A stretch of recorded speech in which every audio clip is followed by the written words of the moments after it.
welcome back, all three of you. This is like Thanks your for having second us. time and your umpteenth time. Yeah, How many this times is have you been on awesome. the show now, Jonathan? Too many times to count. It's been great. Actually, Angelina's been doing a little count of how many times people have been on the show, and yeah? there's a running tally going on right now. So Well, that's you're good. getting up there. You're getting up there. Awesome. But welcome back. Thanks for having us, man. So we're gonna have an interesting conversation. I think We're so. gonna talk about. Well, I guess it's a continuation of TNT. Yeah, the continuation of TNT. And I think that there's a whole bunch of things to talk about, but I think we'll pivot into mindset today. I think it's pretty prevalent, pretty important, especially coming into sort of the, I'm going to use the word darkness of the winter that occurs and the refresh of the new year that's coming along. And sort of we're all recalibrating. You know, you're in November coming down like, okay, holy shit, what's next? What's happening? And a lot of it becomes in mindset. A lot of it starts with mindset. And that's, for me, it's personal, it's professional, it's everywhere. It's with our children, it's with our teens, it's with our workforce. So it's pretty exciting. Is there too much going on in a tradesperson's life right now? Like there's way too much going on right now. Oh, it's just always been that way. I think it's always that's you know best, man. You've been in this conversation for a very long time. It's always a bunch of moving parts, and it's always to Jonathan's point. It's an interesting time we find ourselves now. It's Christmas season's coming. Let's try and finish everything that we got so that the last 2 weeks of December we can close up and be ready for the next year. And it's always that time where mindset, I think, is tested most, because we're always looking back to see what we're ready to do moving forward. And that's when it hits the hardest, I think, because you look at all the challenges you have to overcome. You look at all the bad conversations you have to overcome. You look at all the things that need to happen, and how am I going to do this, and how am I going to accomplish that? And then you start looking at the way things are set up. Is it even possible? And now you start having conversations with the people that are closest to you, and more times than not, they're giving you the advice out of love, which is, I don't know, man, this industry is tough. So or it's just the way it is. Yeah, and now you're looking at everything else, and you end up stuck in that whole, this is just the way that it is. Suck it up, keep doing it, hope for the best, keep pushing. I don't think I've ever had a conversation with somebody in this industry that hasn't felt that way. Where I have all the time in the world. Nobody's figured it out. Nobody's figured it out. perfected it, right? That's the thing about it. Well, there's two things that jump out at me is, right? One was your question was, are tradespeople too busy? That's the thing about life, is every human being, most human beings you talk to, how's it going? Busy. Everybody's busy. Busy doing what? Who the hell knows? But the thing about life is, when we're not busy, we still find a way to make ourselves busy or keep ourselves busy. Well, I know plenty of tradespeople that do that, because I think the voices in their head will get to them if they don't stay busy. I'm sitting around doing nothing. No, man, that's okay.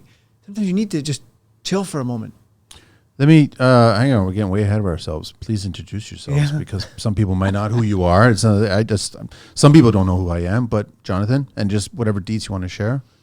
Jonathan Cinelli, pleasure to be back here. Been on the show a tremendous amount of times. Manny, it's an honor to be in your presence again. Angelina, thanks for making this happen. Boys, good to see your faces again. I'm here because I care, because the people first philosophy and everything in life, and it just drives me who I am, from leadership, from running our businesses, from running our personal lives, from running our sports teams. And for me, everything starts up here, is driven from our heart, and then is externally validated through the actions we do. So thanks for that, Manny. Thank you. Agostino Mastroianni, co-founder of Revalate with Nick. Coming on almost 20 years in the construction industry in one way or another. Obviously, we're not a construction firm, but we help contractors. So, when we're talking about mindset today, for me, it's really about making that difference. Hopefully we could change at least one person's life and get the message out there. Nick Bartella, co-founder of Revalate, next to my partner here, Agostino. Partner or co-founder? Technically both. Same thing. I think it's 18 years business development and product development. Construction, my background in construction, isn't as extensive as Agostino's is, but my entire family has or is in the trades. I've worked all of them terribly. And I mean, being a part of conversations like this is why we built Revalate in the first place. It all stems about trying to change a paradigm that everybody seems to want to change, but it's like change itself is very difficult to jump in and make it happen. So yeah, the conversations like this for us is what we live for. So I appreciate having us. Yeah, on. no, you guys pitched it, and I was like, of course, let's do this, right? There's a lot of benefit behind doing this. That's the reason why. So we're going to dive in, and I don't know if I told you, but we got a lot of compliments regarding the ego show that we did, because a lot of people were understanding that it's relevant. They totally see it on a daily basis, right? So it's like, we'll keep on attacking these, and not in a negative way. We'll just keep on bringing up these stereotypes, and that's what the whole reason of TNT, the new tough, is trying to shed more light on it, right? We started this. Like, there's so much more. We're human beings first. Thank you for sharing that. It was just touching. That's what it's about. No, it's good to hear that, right? So I just wanted to give a shout out to Charlie there, and I'm wearing his hoodie, nice and comfortable hoodie, and it's loud and proud. I'll be going to Pearson later on to do some traffic controlling. But Charlie, thanks so much. It fits perfectly. Thank you. I really appreciate it. I like doing little shout outs and letting everybody know that what's going on behind the scenes with construction life and all kinds of stuff that's happening. Shout out to Abby from PS It's Clean. They clean it all, residential, commercial, and construction cleaning in the GTA, Canada.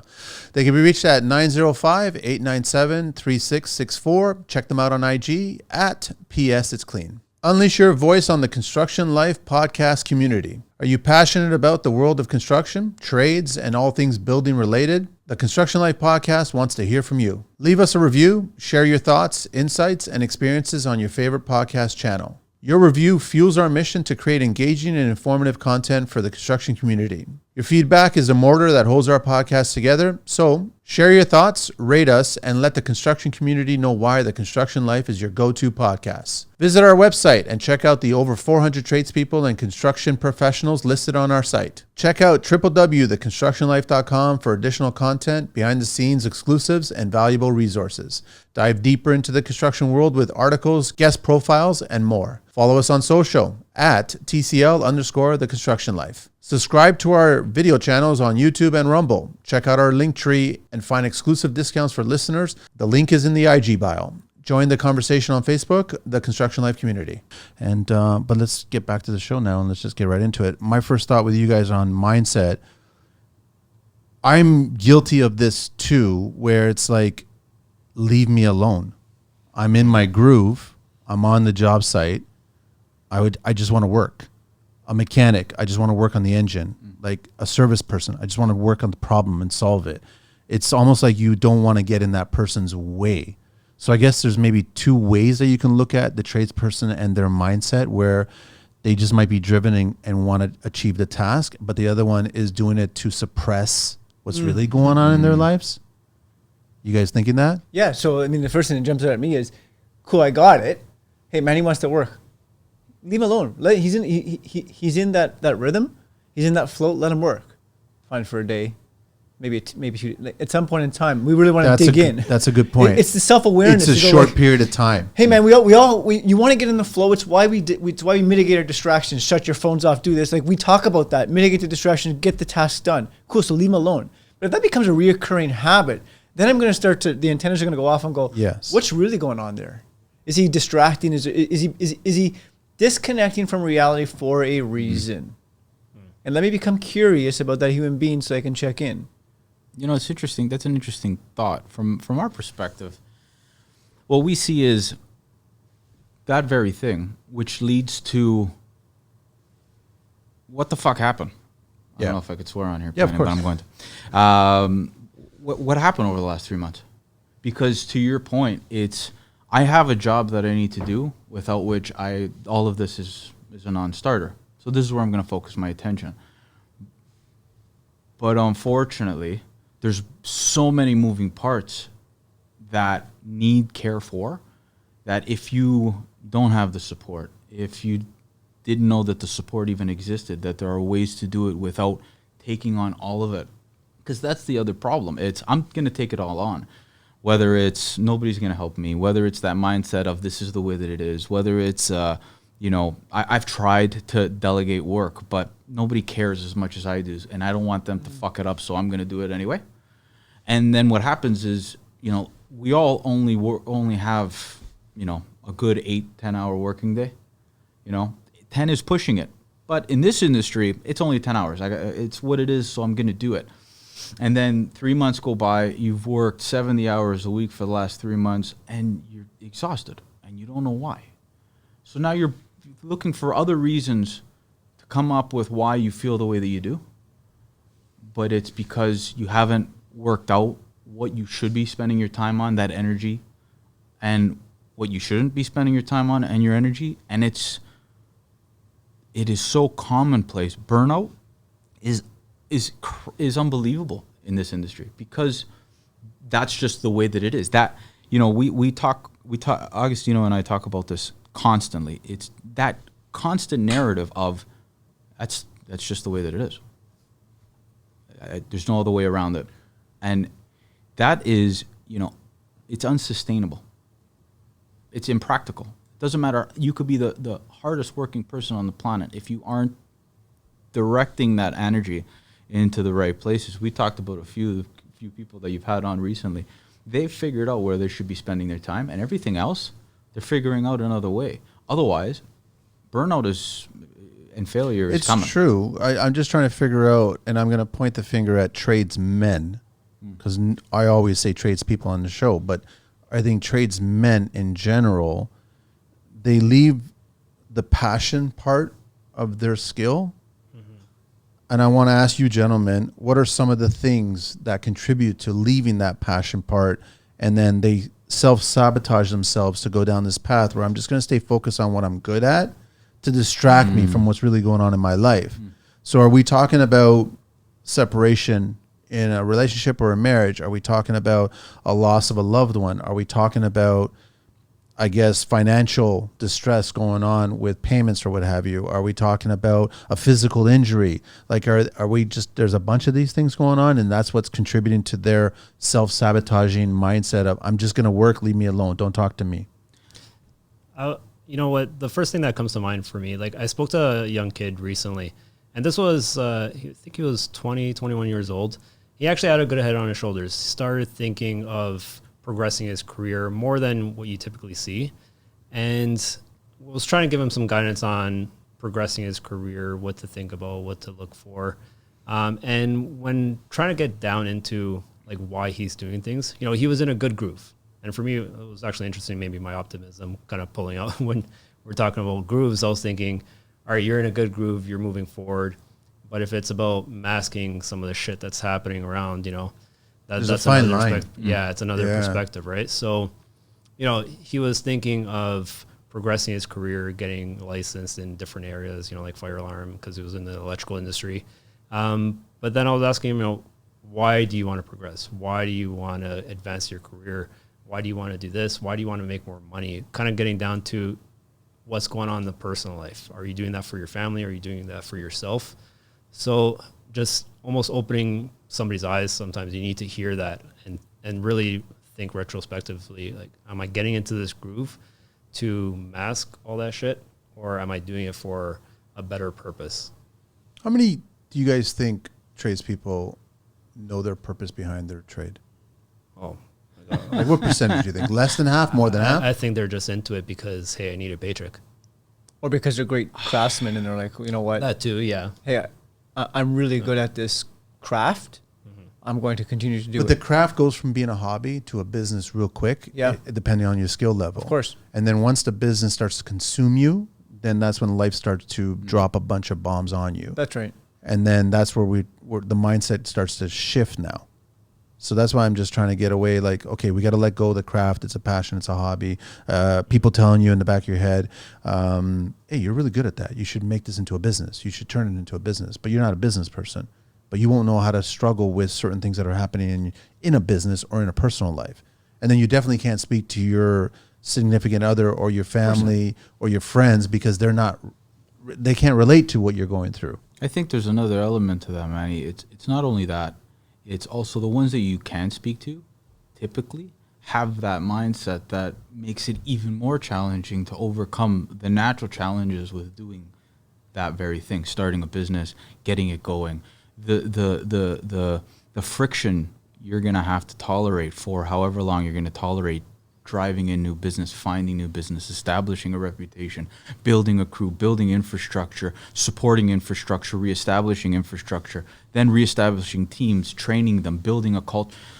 That's just the tip of the iceberg when it comes to building a business. Now you take that conversation, you go to somebody that you look up to, and you say, hey, I got this idea. They know you. They know that you're doing it because you're starting a family and you want to grow something and you have passion, you got drive. And they're not looking at it from a, do it. That's awesome. Go. That's amazing. Here's a few things that you need to know. Looking at it from a growth perspective. Make sure you don't, this is something that happens a lot. So make sure you're ready for it and go tackle it, take on the challenge. Instead, what it is it's more of a poverty-stricken mindset. It's a fear mindset. It's a, I love you and I don't want you to scrape your knee. So before you scrape your knee, maybe just go get a job. Maybe are you sure you can do that? Maybe I can get you and that's what I think is also a big challenge to have to overcome. You're starting a family which has its, or you're coming out of that, and now it's, I have a kid and I have this whole new conversation that is a heck of a challenge, and I'm still trying to build my business, and I got my guys' problems or my customers' problems, and I'm trying to deal with this myriad of all the time, every day. And then I go to my supporting network, my core, to say, guys, what the fuck do I do?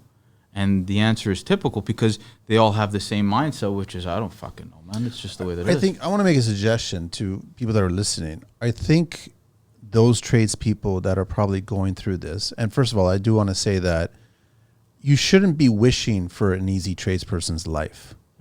Like, your business shouldn't be running perfectly. Your family shouldn't be the Waltons. You know what I'm saying? It shouldn't be like Hallmark, because that's not reality. And your car will break down. Your tools will break down. You shouldn't be asking for all this to be just level, because that's boring. You will not be able to jump to the problem-solving platform to make your business. We grow because of the struggles, right? Of course. So I wanted to make a suggestion. Here's the problem is that, and I'm guilty of it too, I will refuse to ask another tradesperson to talk to me about asking what's fucking wrong with me. But what I want to suggest to these tradespeople is that someone you look up to that's online on the job site, approach them and go, listen, can I just donate my day free, work on your job site? Put me in coach. Let me be a laborer. If you're a mason company or whatever, I'll mix the mortar and I'll bring the buckets. Like, just donate your time for a day. And I think that's going to change your mindset without having to actually speak to somebody. How do you think though those we'll call them mentors, because, and I put them in the mentor seat simply because somebody is looking up to them. Do you think that they share? Would you say that the mindset of the majority is one of supporting that exercise or experience, or do you think 100%. it's going to be more of a, why do you want to do this? They'll support it. And they'll understand why you're not asking the question. The problem, I think, is that a lot of tradespeople don't want to ask the question. Don't want to ask, or don't want to be told what to do? Both. They don't want to be seen as fault. See, nobody wants to be told what to do, but everybody wants the information. That's what's exciting about it. But you also don't want to be seen that that's an interesting paradigm. You're making a mistake. Of course. But how do you learn if you don't make a mistake? But nobody wants to be seen that way. Back to mindset, man. Because No, the I know. reality is, in order to grow, we need to change. Otherwise, we all stay infants in diapers that somebody's It going to takes a lot for a tradesperson to go to another tradesperson, and it's a different conversation if he's going to a significant other or family or friends. It's different. They won't understand it. I don't think they will. I think you have to be one of us to understand it. And that's the question. It's how do you change the paradigm? Because I think everybody in this room can can absolutely speak to the countless benefits they've personally experienced of making a change, knowing that enough of this is enough and I need to do something else to achieve this, whatever it is to us individually, personally, but understood that here's a change that needs to happen. I know with absolute certainty this is not going to be comfortable. It's not going to be easy, but if I keep doing this, this is all I can expect, and I can't be mad about it anymore. Attention contractors, welcome to the future of construction resource management with our platform, where you can easily buy, sell, or rent tools, equipment, and materials with fellow contractors. Say goodbye to wasted time and resources. Need that specialized equipment for a specific project, or want to earn extra income from your underused resources? This platform has you covered. With its user-friendly interface and a vast network of trusted contractors, you'll find what you need or make your resources work for you seamlessly. Join the construction community that's changing the game. Visit them online at altlaborsolutions.com and start optimizing your resources today. Alt Labor Solutions, where contractors connect and resources thrive. Do you guys believe the river thing? That river, if you try to change the course of a river, it's still inevitably going to keep on going in that one direction. You guys believe all that? I haven't heard. Like you could put an obstacle in the way and the water will go around it, but it's still going to carry on the same path, right? Ooh, So I think that a lot of tradespeople put their distractions in front of their lives, and it's like objects in that river. But the water's still going to keep on going that way. So you're going to eventually have to confront this. So by you ignoring this and not confronting it and talking about it, I think you have to, as a tradesperson, figure out, how do I confront it? How do I communicate with somebody else that's going to... I think the hardest thing that tradesperson can do is reach out to another tradesperson and go, listen, I need a little bit of help. And might I make a suggestion? I think for me, the word that keeps showing up in my head as you guys are talking is vulnerability. Oh, 100%. Right? It just... that I don't know. I don't know what I don't know until I do. And so it takes a lot of courage and bravery to stand up in front of somebody totally vulnerable and say, I don't know what the hell I'm doing right now. And I just feel like I want to cry or punch a hole in the wall or whatever that emotion is. But for some reason, it's instilled in us as tradespeople, as business owners to fucking figure it out. Well, I don't know how to do this. Well, just figure it out, man. What the hell does that mean? I've never changed a tire in my life. Well, figure it out. Well, do I take the bottom nut off? Do I take the top nut off? Right? How do I torque them? We know that if you don't torque it in the right configuration, you're asking for problems. Right? There's a reason you don't go clockwise. There's a reason you go cross pattern. There's reasons for things. But it's the vulnerability. It's and that's how people get hurt. How do you get over that? Oh, I'm gonna man, say, go ahead, Agostino. talking to people like Jonathan, Yeah. your show helps. Just having that other perspective of like-minded individuals that have been through that. I reached out to Jonathan a while back exactly for that. I was in that scenario where I just needed to do something different. I didn't really have people around me that I could speak to, and it was about being vulnerable. I was talking about what I was struggling with, whether it would be on the job or not. And from my perspective, it was actually both. So, things like that help. So when you reached out, did you have a clear idea that if you didn't do anything, this is where my life is going to end up? It was more of if I didn't do anything, then I'm still going to be feeling shitty and I'm still going to be struggling with this challenge. So at that point, you need to do something differently. So you don't always have the right answers. Doing a quick search on fucking Google, it's not going to help you. No. So talking about the specifics of those problems with people that either have been through it or have been through something close, I think that's the only way to actually get through those things. But construction's comfort, right? You get a lot of guys that are successful. The work is going well. Jobs are going smooth. Trades are happy. Bills are being paid. Comfort. Okay, so I'm getting excited. That's why I'm moving so much in my chair. Let me drop this for a second. Just get this. We all have a probable, almost certain future. If you do nothing, there's a probability that I can predict your future if you maintain course. It might pivot slightly. The revenue might go up, it might go down. But there's a probable, almost certain future until there's not. Until you sort of stand up and go, "Holy shit! What am I doing this for?" Right? What's all this mean? At the end of life, what am I looking for? And holy shit, I don't know what I'm doing today. So what's next? Because then we can easily, we're in this room because we can easily mask it. If I go get that job, my life will change. But that's a distraction. That's a distraction. Thank you, right? It's always going to be a distraction. Yeah. But just if, we just chase this if, when. Fuck. Then it'll be better. Stop and figure it out. Like, I get passionate about it because if you're really willing to dig in and do the hard work, that's when the magic shows up. Otherwise, there's a probable, almost certain future that 9 out of 10 times you can predict where the future is going to end up, much like the river. You can put 4 obstacles in the way, the river's going to carve its own path. Unless you take tremendous action, build a dam, and reroute the river, right? And to that point, not to cut you off, man, No, comfort, is something that, if you've bet the odds, then yeah, comfort.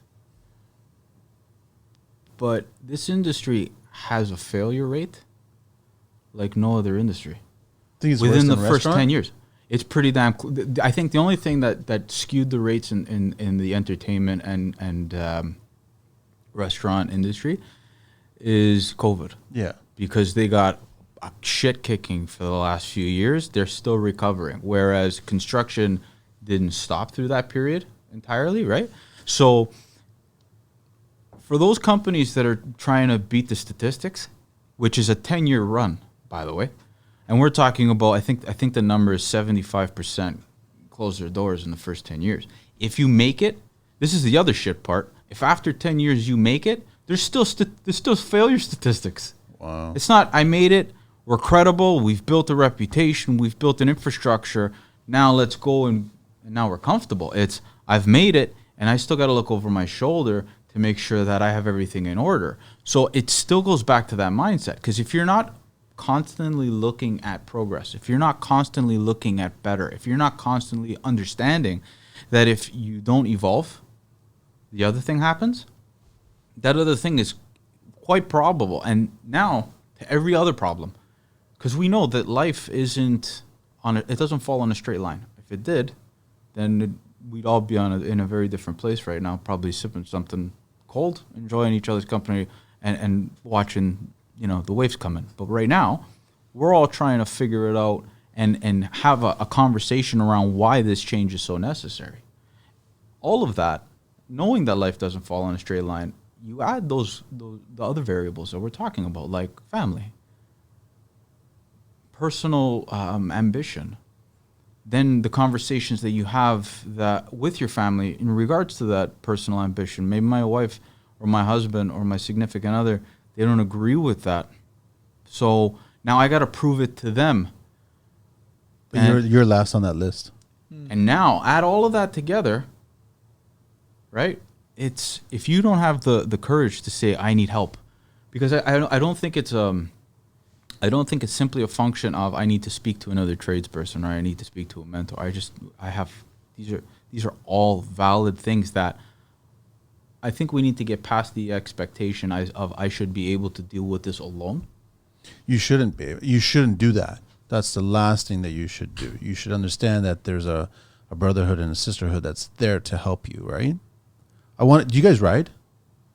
You guys don't ride. I do not know. What are we talking Riding, about? Motorcycle. like, No, cycling? motorcycle. That's I'm my. on 2 wheels and a He's a motorcycle, cyclist. Yeah, we road bike, but motorcycle. I gotta wait for my kids to grow up a little bit before I can. The reason I bring it up is because one of the first things that you learn if you ride a motorcycle, and I've been in 2 accidents and still here speaking, is that, don't be afraid. Like they tell you, don't look at the tree, don't look at the tree, don't look at the tree. What do you think you're going to hit? Yeah, true. And so I get that point because a tradesperson is always distracted, and I don't want to face that. I don't want to face that. I don't want to face that.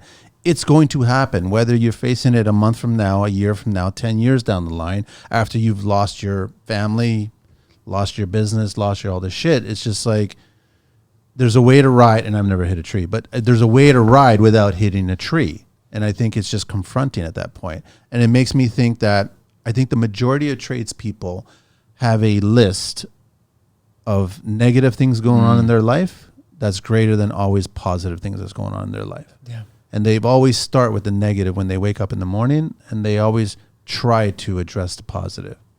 But I got the sense it's probably like single digit number positive things going on in their life and probably triple number negative things that are going on in their life. But they're so focused on the tree. Because our brains are wired for the negative. But, you know, and even... But we don't build like that, though. We don't build like that. But I love your motorcycle analogy, and I want to just pivot there for a moment because I did have my M2 for a period of time and I let it expire for whatever reason. And I'll tell you one of the reasons I did two things occurred, right?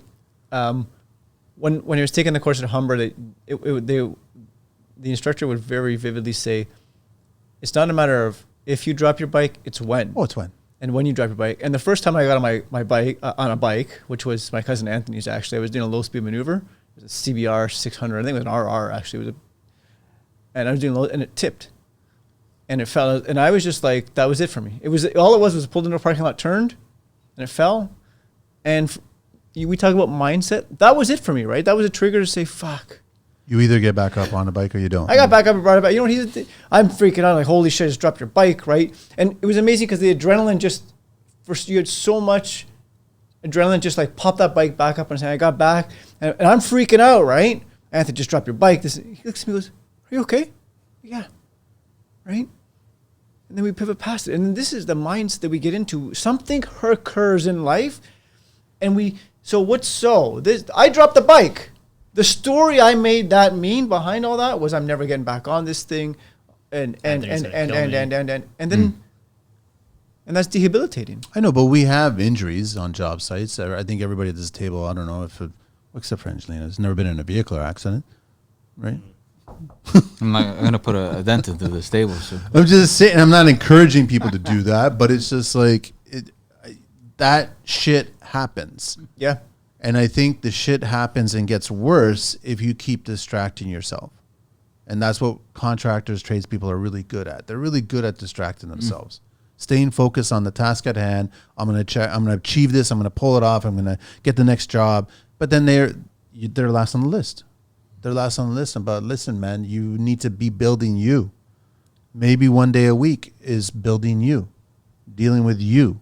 Talking about what's going on in your life. That's why I was suggesting about go volunteer your services to another person that you respect and be on their job site. Get your mindset out of a different place that you are constantly. How many people wake up Monday and they already know the whole week how it's going to turn out? Right. In their head. There's a difference, right? Yeah.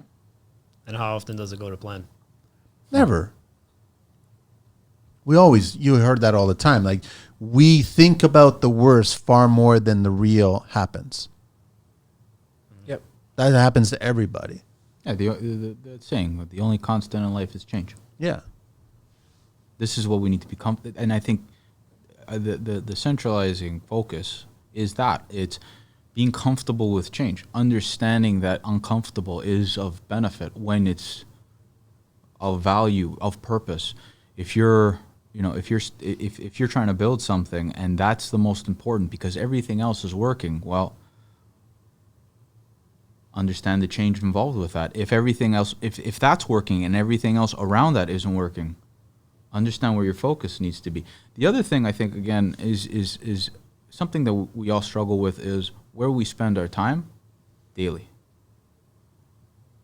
To your point, Manny, it's very easy to get stuck on a task because we think it's where we need to spend our time. Yeah. When you put it on a piece of paper and then assign a time and a dollar figure to it, your eyes open differently. And I think that's an exercise that everybody should do on a regular basis. Like, this is what I got to do today. This is what I got to do tomorrow. How long is this taking me? How long is this taking me? How much is this giving me? How much is it giving me? And not just money. Because that's the other problem. We as a society, as a culture, are so focused on making money. But nobody asks why. And sure, the easy answers come up, to buy this or to do that, go on vacation, sure. But if you start actually unpacking all that stuff, where I'm going to spend 8 hours to do this, it's going to pay me this, cool. I'm going to spend 3 hours with my kids, this is its value. I'm going to spend 2 hours with my wife, this is its value.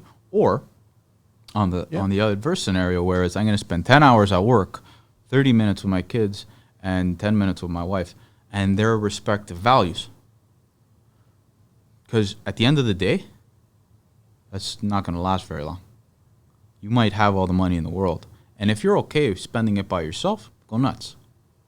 But I suspect that most people are doing this so that they can go on vacation with their family or spend the weekends at home with their family or go watch a ball game or a hockey game. It's a rat race. Right? So, and I think that's the other challenge that needs to be something of focus. I need to challenge myself to get out of this, of putting my time in places that are of value. But I've never really done the math. I'm going to argue the comfort argument because I pretty much know every tradesperson that I respect puts themselves in uncomfortable situation when it comes to this skill. Mm-hmm. So it's not pleasant to be a roofer on a August day in Toronto on a steep roof. It's completely uncomfortable. It's not pleasant to be working on a chimney in like the dead of winter and you're dealing with a tent and propane and having to get bricks up there and mortar up there. It's not comfortable at all. Framer, the rain's coming and you're trying to lift the last wall of the day. Mm-hmm. Like these are all things that you tackle as a tradesperson that are uncomfortable and you make it work. Mm-hmm. But when it comes to your personal self, you avoid that comfort. Like you avoid that shit with like the plague. Mm-hmm. But yet you do it on a day-to-day as your skill. So you know that you're capable of confronting these things. Are you immune to it? Do you even recognize it? And do you recognize that you're capable? Because you should if you're doing it on the skill side of things. But because it's become, John, I think you said it, it's just the way that it is. You know, I just get it done. I gotta figure it out. Just get it fucking done. That's the challenge with differentiating what you should know and what you know. Because you're right. Give me a trade that's comfortable when they actually show up and apply their craft. Not many of them. No. I don't know if any of them. So if you know that, and then the on top of that point, man, you're willing on a daily basis, fucking 5-6 days a week, and you're doing things that other people are looking out from the outside going, it's too hard. I don't want to do that. But yet you're doing it all the time and you can't do it for yourself. You're depleted. You know, it's that I think it's, there's a children's book out there. Have you filled your bucket today? I don't remember who it's by. And it's about, we do so much for others sometimes that we get depleted. Our buckets become empty. Oh, I get older. I start saying no a lot. Yeah. Like it's how it is, right? Okay, so tell us about that. Like, was there a trigger or point? Like, when did you learn to say? Because you start realizing that you're not saying yes to you. There it is. Which means what? What are you saying no for? So friends and family are reaching out to you. Can you take care of this? Can you do this? Can you start that? Can you finish this? Can all this other stuff? So you eventually start to say no because you're realizing that every time you say yes there, it's a no to you. So what happens when you say no? When you say no, what happens to you? Well, there's like resentment, I guess. There's upset because things are not moving along for the other person. And I'm like, the older you get, the easier it is for me. That's just me, I'm saying, because I'm in my 50s now.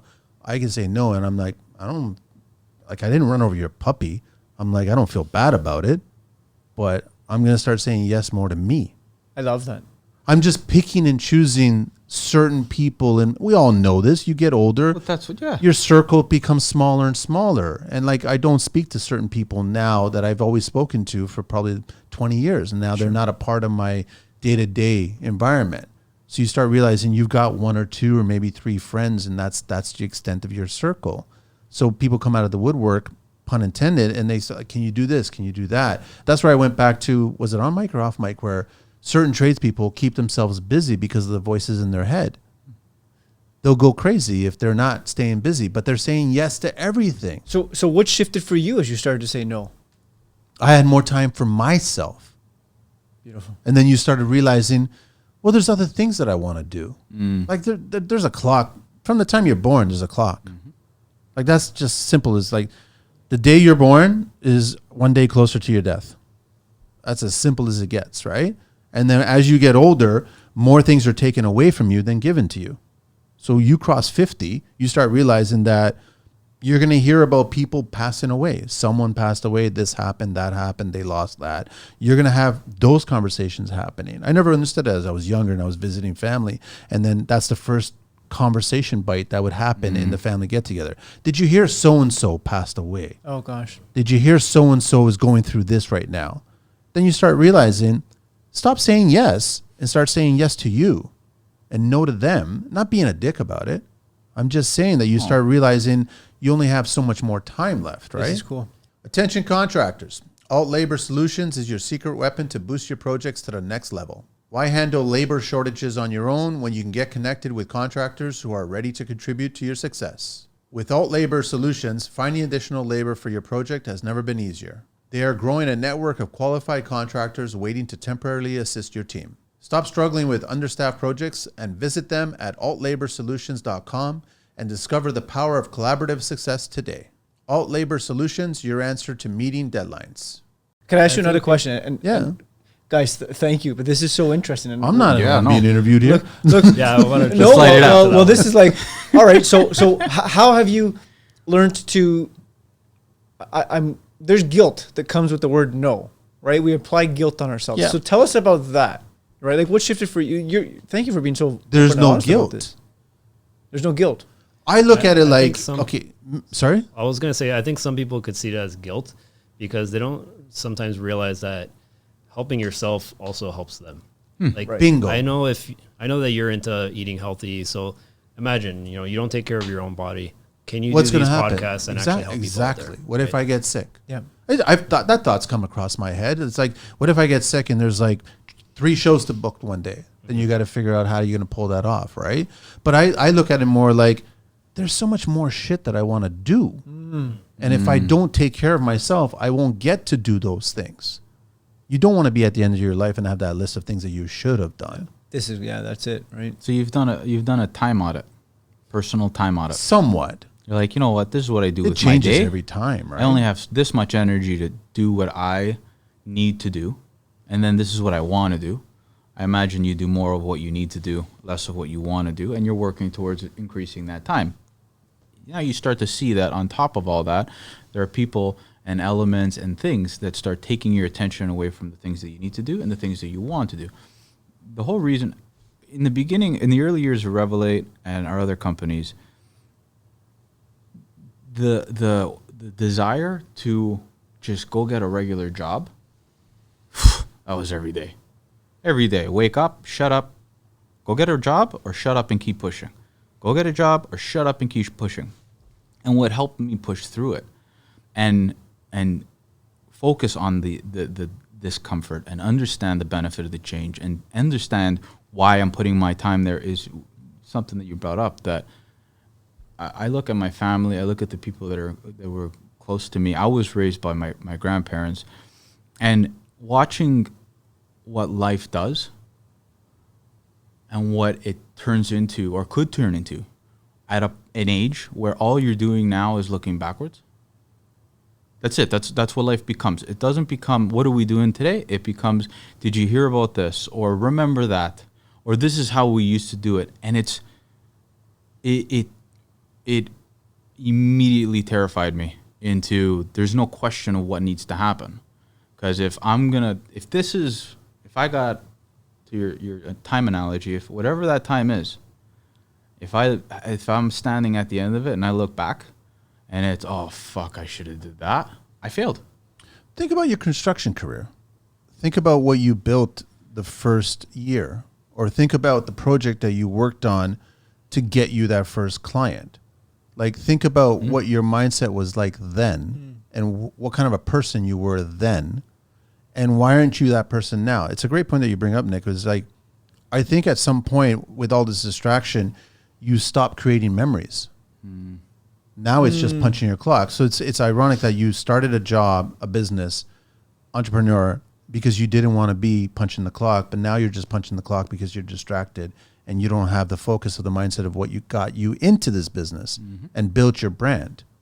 So that's why I was saying is like, start learning to say no and start focusing on you, and that'll get you to help others as well too. Yeah, it's simple. The plane going down, you You put your mask heard on it. first Absolutely. And that's what I love to help the other person. Yeah. And Agostino brought it up perfectly. Like, if you're not holistically whole and complete yourself, who the hell are you to help somebody else? Yeah. The plane analogy, right? Put your mask on first. Yeah, so it's really simple that way, right? But that's what I think tradespeople need to do. That's why I'm suggesting go volunteer yourself, go to it, because that's helping you, and that's also going to help them. Yeah. And can I share a thought that just entered my head? And consider the power of saying no, not right now. It's not a hard no. No is not forever. It's no, not right now. And here's the expectations, right? So, like, unspoken expectations turn into predetermined resentments, right? So if I say no to you, here's what's going on, so this is no right now, there's no resentment. Maybe that no turns into something later on in life. Maybe it doesn't. It's just what's so right now. No. And here's what's going on. Whether you justify it or not depends on the situation. Depending on the person you're speaking to, maybe you want to add clarity, maybe you don't. It's a no because you know, K-N-O-W, that what's required of that task, because you're a professional. So if someone's asking you to do something, you already know that it's going to take 2-3 weeks, a year, or whatever it is, to prep, to build, to put it together, and all this other shit. So you're saying no because you've already gone down that path. Right. And if I say yes to that, it's going to take me away from what I'm currently working on. And I don't need, like, we still have to feed our own soul. Yeah. Like, I don't, and to your point is, like, I was never a reader. I didn't become a reader until maybe my early 40s. Trust me, I was extremely creative on getting out of the fucking English exam in high school. Like, I pulled off that one. I still to this day don't fucking understand how I pulled that one off. But I regret it because I should have done that exam and I should have fucking learned. And it took me that much more longer to appreciate reading. And I started with one page. And then there was 1 year not too long ago, probably like 2 or 3 years ago, it was one book a week. 52 books, because that 52 book challenge, right? I'm not at that point because my time is committed to other things that I'm working on as well. Podcasts, and all this other shit, right? But if you say no, then your mindset can be focused elsewhere to say yes to other things that are going to help other people. I keep thinking, I know off mic before we got started with you guys, yeah, sure, it's a huge accomplishment. The podcast is getting closer to 500 shows. And I keep thinking, what if I folded up shop and just said, fuck it, I'm done, whatever, and all the conversations that are missing now. And I even joke to other people where after I'm done, so to speak, the show will stay posted. It's going to cost a little bit of money to keep it posted, but it's going to stay posted because there's people being born right now that are going to probably find it and listen to it and see that it's relevant. Yeah. So, like, you're doing something for yourself at that point, and now you're helping others by doing that. That's why these conversations are important. Huge. But tradespeople have a hard time doing that, myself included. And I think, to your point, it's time where you need to start asking why. And yeah, you might like the answer, you might understand it, or you might not. And I'm hoping that the whole reason why I think we talked about having today's conversation around mindset is because the conversations we have on a regular basis is that it's just the way that it is. It's just the way that it is. I know I need to make a change, but it's just the way that it is. It's just the way. And it's okay. Understanding that the majority of this industry falls into the bucket I was talking about earlier. Yeah, for sure. Understanding that the environment will only get better if we're okay with having a different discussion and being comfortable with talking about the why. And brave enough to say, yeah, I want to be part of this industry for a long time and know that if I do, showing up to work ain't going to be enough. No. I need to start asking questions about what am I doing at work? Where is my time spent of greatest value? And to your point, Manny, holistically, because name somebody successful that only focused on work. It doesn't work. It won't happen. I think a lot of tradespeople need to understand and ask themselves, okay, you got your week ahead of you. Here are my tasks. These are the clients I'm dealing with. These are the sub-trades I'm working with. This is what we have to achieve this week. At the start of that list, it has to be, what do you want to accomplish? And understand, to that point, success doesn't mean money. No. Because money goes. Money will come, money will go. this industry does this. Sorry. And yeah, you can have as much as you want, but at the end of the day, when health starts to go, no, there's not enough money. Maybe Everybody's health is going to go at some point. So the time you spend doing what you love with the people you love, spend the money. Go crazy. I'm all for that. But at the end of the day, it's about being successful in life. And that only happens when, one, you know why you're spending your time where you're spending it. And two, you're saying no when you need to say no. And three, you're ready to change or make change to the areas that you've been saying yes to, taking you away from where you need to be spending it and actually becoming successful across the board. What does Italy do in the afternoon every single day? Oh my God. Shut it all down, right? Beautiful. Yeah. Shut it all down. And focus on family. Yeah. Focus on themselves. Yeah. I'm so envious of that. When I was there, I was like, why is there, what the fuck is going on here? Why is everything? And then I realized, oh, I know why. I think tradespeople need to do that. Shut your phone off. Shut it down for an hour. Let your loved ones know that this is your hour of time for you. Pick the time. Doesn't matter. Could be at 3 o'clock. Could be at 10 o'clock. Could be whatever. Pick your time. But shut it down for an hour. So I love that. And how do you address the fear of missing out? Deal with it when it comes back. Love it. What about the people that I know there are environments where But the clients that need to get a hold of you? the clients that need to get a hold of you, the guys Put it that in need your to get a contract. hold of you. It's never as urgent as people think it is. We have an implied fear And besides, factor. you would have crew people that are on your site Ooh. if there's a problem. So, and if they want their hour, then everybody staggers their fucking hours. And then we just keep a login saying, okay, him, Yeah, whatever. man, you take your hour. Okay, when he comes, it's no different than No working. calls, no texts, That's no right. nothing. I mean, it's very challenging to do that. Yeah, because that means you got to delegate. That means you got to give up. But imagine what you will receive as yourself, your tradespeople, everybody What that's if- involved. And look, even to that, what if you staggered start times? You know what, Manny? Today you start at 9. You start at 10 tomorrow, and we all cover each other's ass. You all pick up the pieces so that you can spend time at home with your kids. You can spend time at home doing what you can spend time at home. Look at how different that is, rather than the ideology now.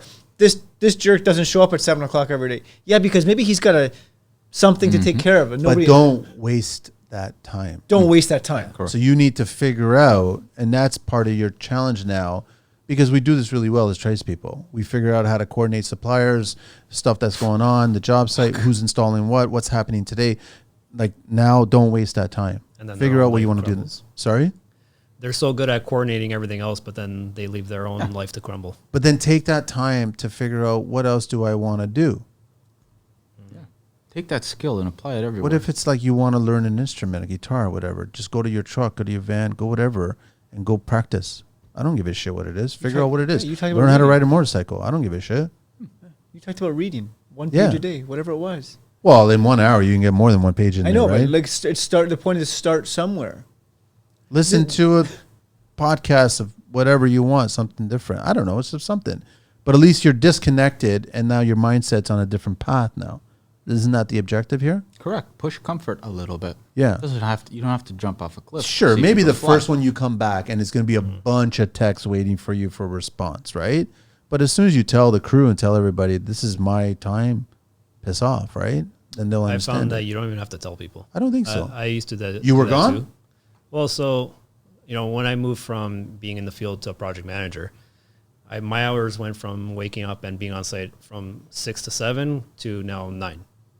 Well, in that time, guys were used to calling me at 7, at 8, and expecting me to answer my phone. Slowly, when you start calling them back at 9 o'clock, 9:30, they get the hint and They know. know those time windows where you're most responsive and productive. And again, it's never as much of an urgency as they think it is. They could wait an 5 hour hours a week. or even be proactive with, I know Agostino's not going to be available at 7 o'clock. Let me figure it out the day before or call him during, regular hours when it works for everybody. So people pick up on that stuff quickly, man. 20 hours a month. Like, that's a lot of time for you to change your mindset, right? Now go do whatever you want to go do. Your business is still going to be exactly the same. I don't think you're going to lose a job. I don't think the job is going to be delayed. I think everything's still back on track. Everything's fine. So what we're saying here is take an hour, let's just stay on this framework, an hour a week to work on something else that's not business related. To work on you. To work on you. Doesn't matter what, everyone's individual. Everyone's unique. Everyone's got their own things that are going on. So you work on you for an hour a day, 5 hours a week. Do it. You imagine what you could prep for your family for the weekend in those 5 hours? Get into the truck, the van, and go buy something for the upcoming birthday family get together that you knew you couldn't fit in that work day. But now you've got an hour to do it. It'll take me 20 minutes to get to the store there. I'll buy it in 10 minutes. I'll come back. You just pulled off something that you said you couldn't do that day. Or start planning the family get together. That for some reason or other, something takes precedent. The evening outing, dinner with the family. The phone doesn't go on. I'll be able to deal with it the next day because I have figured that out. How many times you guys have been on the job site where it's like, I got to the point where I was babysitting the job site just because I enjoyed watching the trades working. But an hour go by like in a heartbeat. And then I started thinking, well, everyone's good. Let me go take off. I'm craving an espresso. So then you find your closest supplier and have an espresso. That's my hour of time just to sit down. And what are you doing? You're talking business. No, you're not talking business. You're talking about the beans. You're talking about where you're going to travel. You're talking about you. You're connecting with people. It's not ego, right? Yeah. I used to sit in my car on a drive and listen to a podcast in that time. I'll go even further. I would purposely run out of gas in my car so it could break down so I can call the auto club so I could sit there for the hour, wait for the fucking auto club. Because I wasn't in the mood to continue my day-to-day of what's going on. That's interesting. Every car nowadays has auto club. I'm not talking about that part. Think about the length you went to. The running out of gas scenario. So that you can unplug. Every car I ever owned, I've taken it right to gas, completely empty, including the Sprinter. I've done it on purpose. Even my bike. Oh my God. So, but is that, so that brings up an interesting point. Look at the lengths that we take to come up with a reason why we can say no and feel okay. I think you generate a really good conversation inside your head when you do that. When you clear the noise of your day-to-day, you will generate a really interesting conversation inside your head.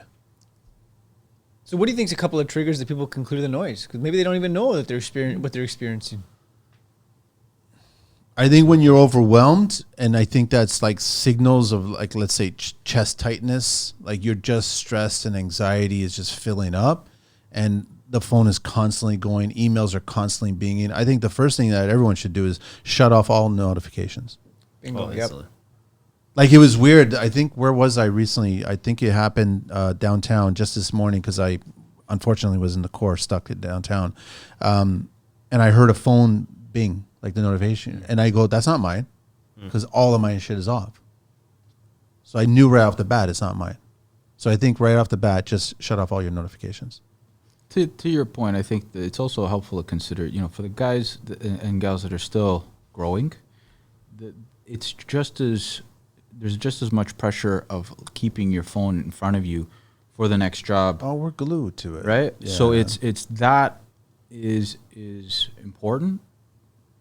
But if you're having a hard time finding that job, that's all the more reason why you should be looking for different ways to do it. Because if you're still beating your head up, all you're going to be doing is looking at your phone. And that anxiety is... the tree. Yeah. The tree. There's no point. I love trees. I don't want to hit one, right? That's the thing. So we all know that if you just focus on when am I going to get work? When am I going to get work? When am I going to get the work? No, I'm going to get a job this week. I'm going to secure a client this week. I'm going to secure this next stage. Or if you're focusing now on, I know I have to get a job this week, staring at the phone and driving myself bananas ain't going to cut it. No. So I need to make time so that I can focus on that. And then once this is done, I can now focus on the other stuff and leave it. That thought, I can't imagine being very easy. I know personally, leaving it, if I didn't have an awesome team that helped that, I would still struggle with that daily. And two, using a calendar, simple calendar, nothing fancy, Google, that shows me that this is what I'm doing here, this is what I'm doing here, and committing to it. Anything that comes in between there, it's not happening. If you didn't make the cut, I'll talk to you tomorrow. After this, out of office hits. Anything that comes in won't even I won't even see it. Daily, you can't reach this guy at lunchtime.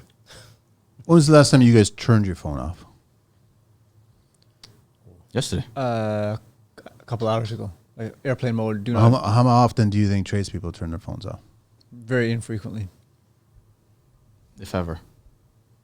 I think they should get used to doing that, seeing that whatever, just power down, shut it down, and get away from it, right? I go even further than that, right? There's been some times that I've been on a job site and I'm craving to go just watch a movie. I don't leave my phone on vibrate. I shut it off. And then I come back and like, where were you? I was watching a movie. Yeah, but that's the whole thing is like set the boundaries. Was it a good movie? Yeah, it was good. If there's people who need to know where you are, here's where I am, right? Key people in your life. Here's If where there's I'm something at. important going on in your life, Right. Sure. I have call codes I put in place that it's unless it's mission critical, don't call me. Or if it is mission critical, here's the call code. Call, right? You know it. But that's part of your mindset and keeping and put all those systems in play. Put it in, and then those are the boundaries that everybody understands. Attention contractors. Alt Labor Solutions is your secret weapon to boost your projects to the next level. Why handle labor shortages on your own when you can get connected with contractors who are ready to contribute to your success? With Alt Labor Solutions, finding additional labor for your project has never been easier. They are growing a network of qualified contractors waiting to temporarily assist your team. Stop struggling with understaffed projects and visit them at altlaborsolutions.com and discover the power of collaborative success today. Alt Labor Solutions, your answer to meeting deadlines. Right?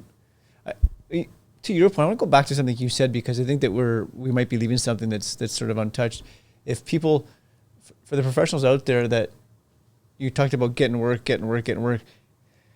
Sometimes I'm curious, what do we say to those out there who have the mindset that, I'm trying all this stuff and it's not generating the work. I've got to change my mindset. So what? Now what? What do we do then? I've found the sooner you get comfortable with not it being okay that you don't know everything, answers start coming. What do I mean by that is maybe you're not that great at finding new business for your business. That doesn't mean that you should close your business. It means that you should find a solution that helps you drive a new business. Maybe you can hang a shingle better than anybody in this city. You're Da Vinci when it comes to putting up a roof. But everything else, does that mean that you shouldn't go after your dreams, shouldn't go after your goals? Absolutely not. You got to be comfortable with understanding that to master something, to be great at something, to be good at something requires focus on a consistent basis over a long period of time. To do everything is impractical. To feel that you need to do everything will only add stress that is toxic and will likely lead to what you are terrified of in the first place. The sooner that you understand that, and I keep going back to this audit of time, you need to include that stuff. I am great at this. Yeah. I am not so great at this. I suck at this. Now, what you'll also find by doing that is you'll see that I'm spending way too much time on this stuff that I suck at. Is there a better way? Maybe there is a better way. Now, keep in mind that as soon as you start asking questions like, is there a better way? There is 10 people waiting to tell you no, there isn't. You're crazy. I've found, and I see it in a lot of the people we work with that are successful, that it's their ability to filter out the shit in advice. Advice is essential to speeding up the learning process.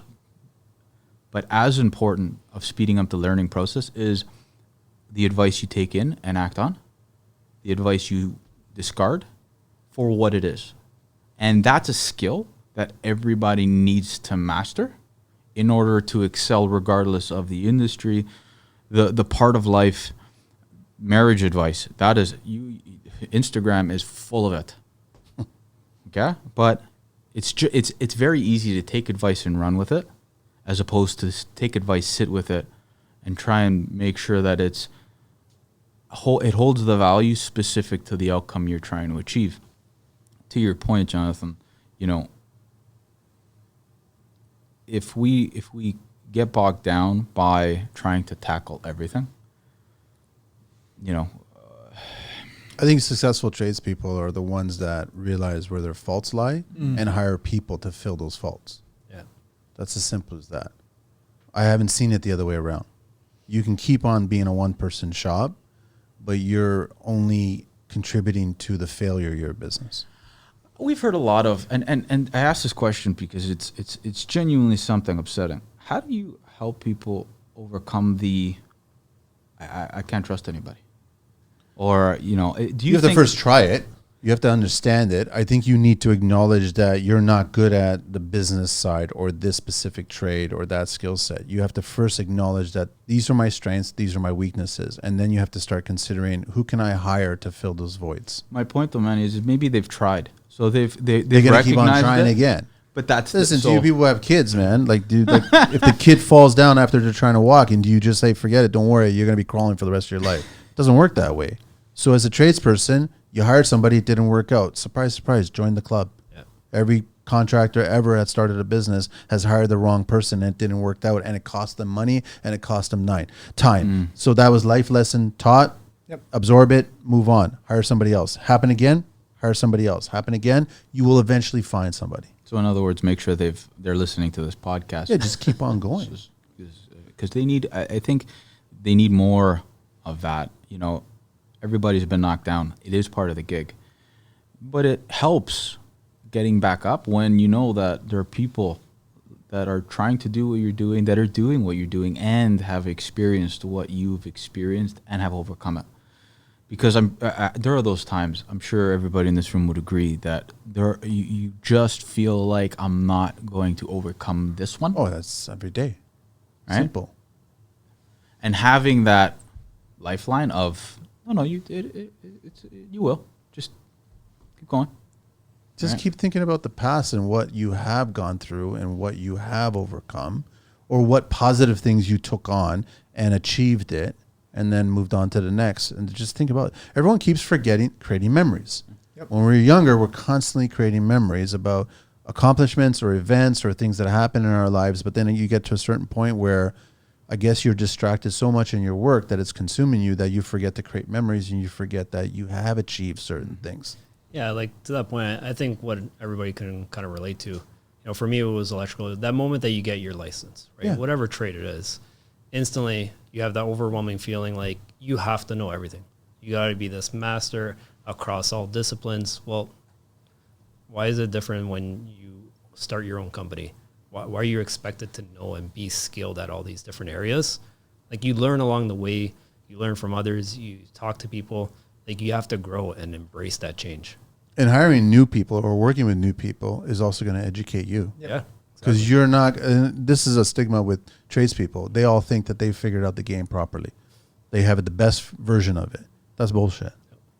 That's total bullshit. Yep. There's lots of other people that are doing far better in different parts of your business that you could be improving on. Mm-hmm. But, and for me, it's I love what's resonating for me as you guys are speaking about this is two things, right? One, it starts looking internally, right? Like, where am I going wrong? How can I get better? What can I do to shift things? And then leaning into resources around you. So, quick little analogy for the way it landed for me is, this is real, dealing with this right now, coaching 18-year-old boys. You know what we're doing? We're fighting, literally. All our athletes are doing out there is fighting. We're getting out on the ice and we're fighting. I'm sitting up there as the head coach going, what am I doing wrong? How are we failing so miserably in this department, right? And I don't know I don't have an 18-year-old athlete at home. Ours are 7 and 10, and they're not even into hockey. So it's beating me up, and I'm constantly going like, how do we get better? What do you do? And you keep trying different ideologies, different things. You know what ends up? You lean into the people around you. The assistant coach is going, Dom, What are we doing wrong? How do we connect with these human beings so that they show up, perform, act differently? And when you take that sort of mindset and ideology and you take that into the workforce, it's very different. First, what am I doing that's not, the message is not landing, that perhaps I'm doing something, I'm saying something, but my actions are not demonstrating that. If my head and my heart are not connected, then my actions are not going to be connected. And then connect. There's nothing wrong with connecting with the labor. Hey man, what can you do? What am I doing that you can always count on me for? What's something I do that you can never count on me for? Those two questions shift everything. Maybe you don't know what you don't know. Maybe, he's going to say, Nick, I can always count on you for this, and I can never count on you for this. Every time you say you're going to show up, I know you're going to show up 10 minutes late. I don't know. It's interesting that I think I've noticed mindset changes when something drastic happens, whether that's an accident or a failure in your personal life. That's when your mindset starts to change. We used to have You're forced to change. Right. we used to have a slogan. It's going back 5 or 6 years. You don't have to wait for the worst case scenario to plan for it. Unfortunately, Most like that. Yeah. They prefer that option. And I got to break something make me. before Yeah. I figure out how to fix it or prevent it from breaking.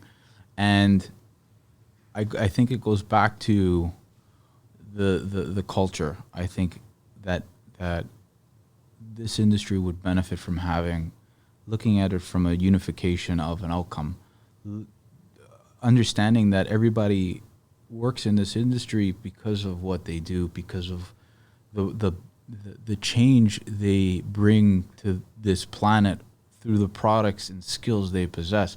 I think if they understand that collectively they can do better than individually, that the shift in paradigm won't be as drastic as we might be making it sound.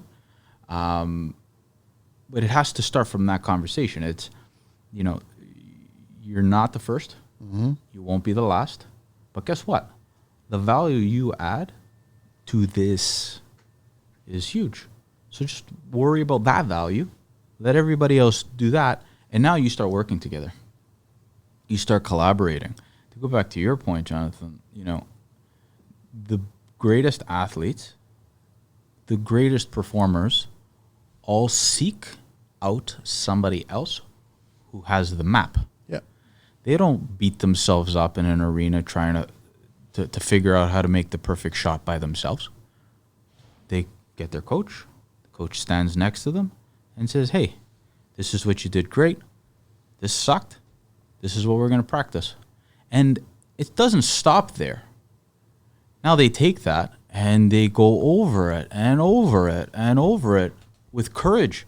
Because if the sooner you understand that you're not perfect, the sooner you understand that even if you are the best, you can get better. And there's somebody out there that's trying to be better than you, and they will be because you're stuck at being the best.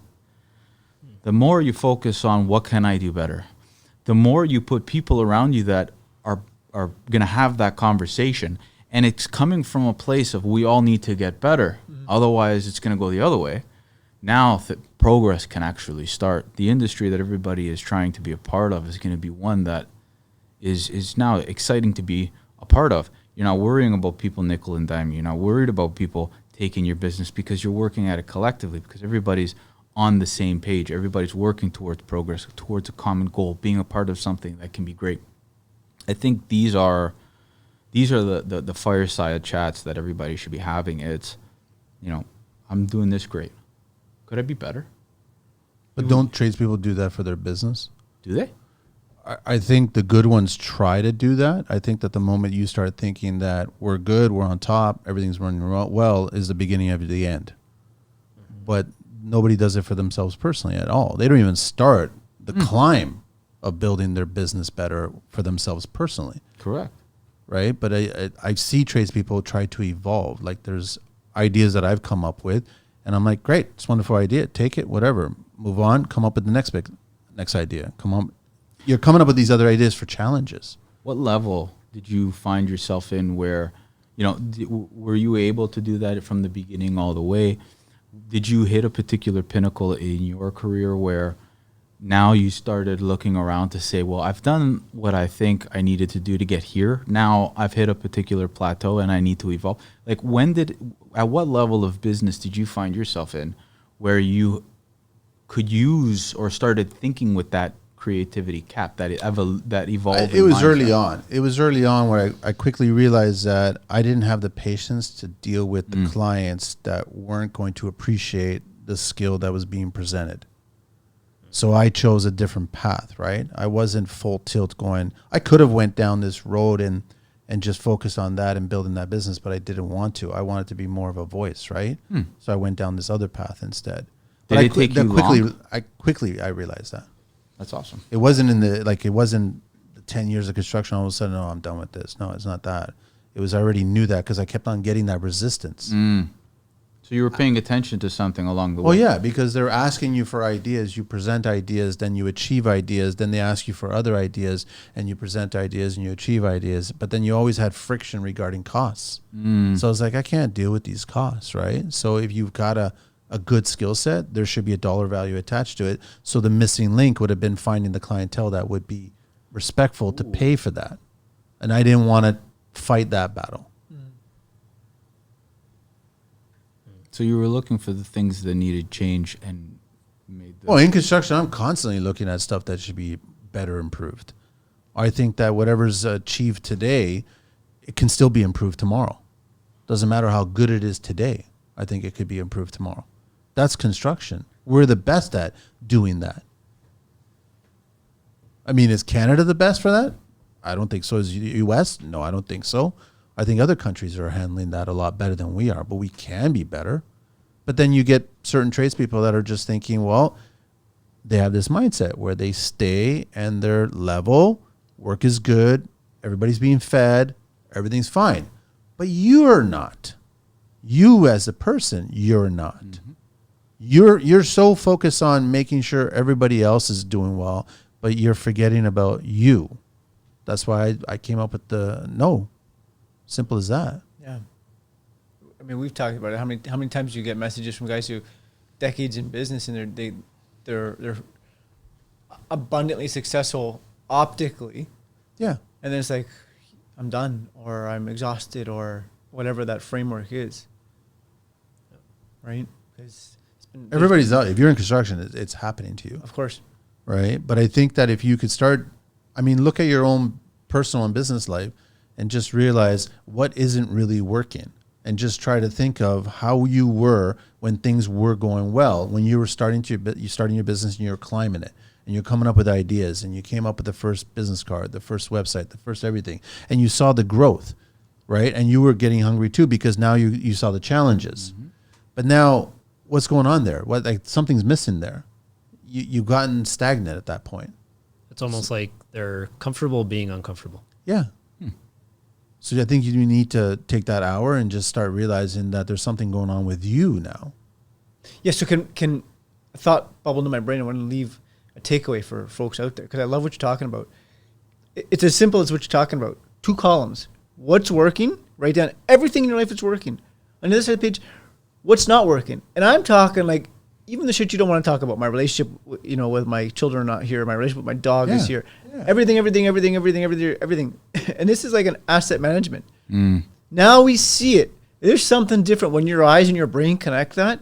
And then I want to say, go a layer deeper and then start narrowing it down. 3 things that are like, start prioritizing 1, 2, 3. These are the top 3 things that are working, top 3 things that are not working. Cool. So now get lower till you get down to like one thing that if I made one change here, it's going to make a big difference in my life. And then we create a new possibility for the future, right? Mm-hmm. I would challenge the audience of this to even throw out in the community one thing that's worked for them, the time it saved them, and more importantly, the time it's given back to them and what they've done with that time. Show your colleagues that it's possible. Show them that it's not that difficult. It hasn't impacted life in a negative. That if anything, it's going to impact it positively. It's done something. It's just inevitable. Plus. Yeah, I would love to hear what kind of impact minor tweaks have made to daily life. At first, it's going to seem odd. It's going to be strange because you're not used to doing this. You don't need to be 100% connected. Digitally speaking, I mean. In general, if you look at again, you look at things on a clock and you start dividing where you spend your day, it's impractical to spend 100% at work. In your 20s, someone comes up to you and they tell you 4 + 4 = 10. You would argue that fucking point, right? In your 50s, if someone says 4 + 4 = 10, I'm going to walk away. Yeah, if that's what you believe, and that's what you Sure. believe, man. Like, Wonderful. hey, man. Thank you very much. Enjoy the rest of the day. That's it. Goodbye. See you later. Yeah, you got more important things to do. Exactly. So I think that a lot of people are wasting their time, and they should be focusing on finding as much time as they possibly can, and then achieve new ideas in their personal lives, right? Absolutely. Which are going to benefit professional life. It's going to benefit their family and their friends. Totally will benefit them, no? Across the board. Yeah. So just try that shit. See if it works. Doesn't work, then they can contact you guys, man. Yeah, and we'll give them the same advice and tell them to try again because that's the other thing. If it doesn't work the first time, go back to Then try listen it to a again. podcast, listen for an example, and I'm sure. How many episodes did you say, Manny? Now 500? Almost 5. Well, no, four in the 60s. We're 460s. So I'm absolutely positive there is plenty of material with examples out for there. sure there is. Little tweaks, the painful hurdles that I'm sure have been experienced across the board. Use them, leverage them, take it.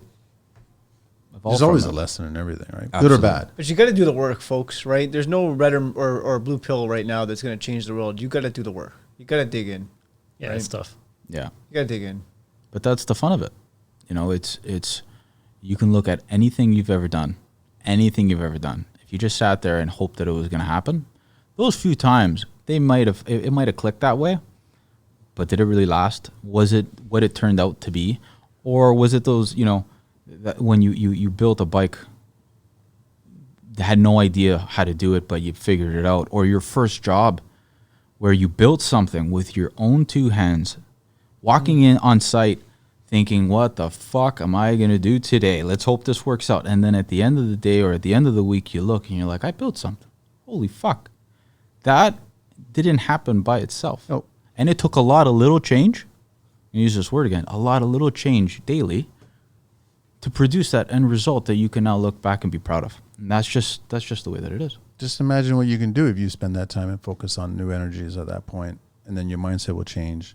And what you can do. Everyone's looking right now. It's November. Everyone's looking for 2024. Yeah. What's 2024 going to be all about? I love That's that. up to you. Yeah. This is my favorite time talking to new people. It's the New Year's resolution. Never have in my life, not once. What's going to be different What's this the year? goals? What are your goals this year? Can't wait. What are your goals? I can't wait. Never. I've never done that. I've never made that list. I've never done any shit like that. It's just whatever. It's January 1st, January 2nd, whatever. Just try to achieve as many things as you can achieve. Because it's a daily practice. It's not, okay, it's December. Let's figure out what I'm going to do for next year. And then January comes and it goes back to the way it was because I think that's the other thing. There's a bunch of little steps. You don't have to worry about 3 months when today, if you don't do what you need to do today, 3 months from now ain't really going to matter. Yep. That's it. We got to wrap it up, guys. Any last words? Anything? I think we covered a lot. Yeah, thanks for being here, guys. Yeah. Thank you very It's much, great. guys. Appreciate it. Nice to see you guys always. We'll Thank come you. up with more ideas and get back on the mic and do more of these, man. Yeah. That's Yeah. it. All Okay. right, thanks, guys. Thanks, Angelina. We're out of here.